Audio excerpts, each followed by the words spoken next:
Hello everyone. The only other type of derivative at which we'll really be looking at it in this course is chain rule. Chain rule can take three forms: e to the x, something in parentheses, or a trig function.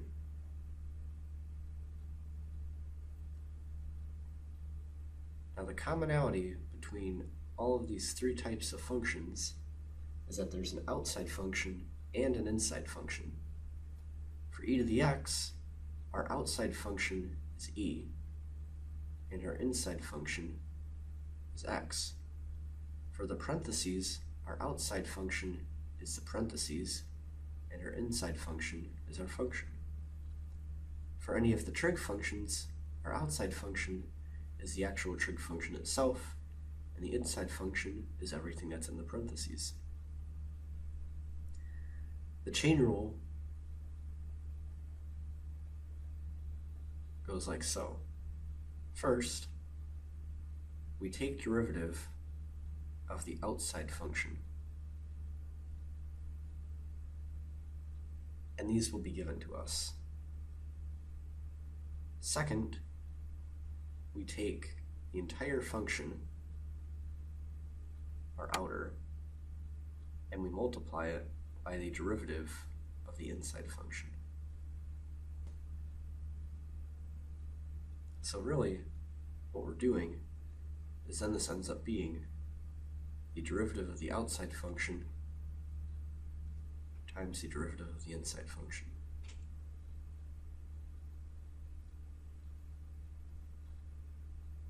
Now, for the outside functions, I said these will be given.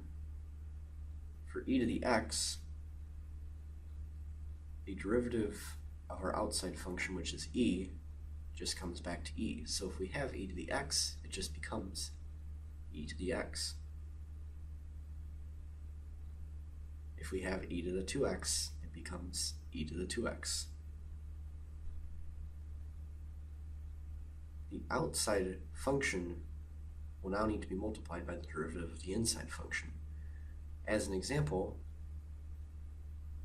if our function y is e to the 3x, what is y prime? Well, first we need to take our original function and take its derivative, which is just e to the 3x.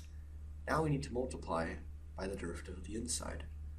Our inside function is 3x, and using the power rule, our derivative is just 3. So it becomes 3e to the 3x. But what about something in parentheses? Well, we can just use the power rule for this. As an example, if we have 3x squared, quantity to the third power, then what is our derivative? Well, we need to take the derivative of the outside function. Our 3 will go down, and we'll subtract 1. So this becomes 3 times 3x squared to the squared. And now we need to multiply by the derivative of the inside function. The derivative of our inside is 6x. So our final answer should be 18x times 3x squared, quantity squared. For trig functions, the derivative of sine is cosine. The derivative of cosine is negative sine. As an example, if we have a function y to be negative sine of 7x, what is y prime? Well, we need to do our derivative first. The derivative of sine is cosine, but we have a negative in front, so we should get negative cosine.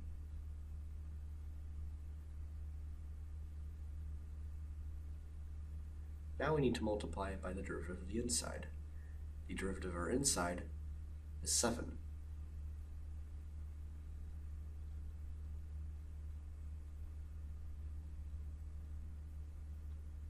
And that's about what we'll be using for derivatives in this course. Thank you for watching.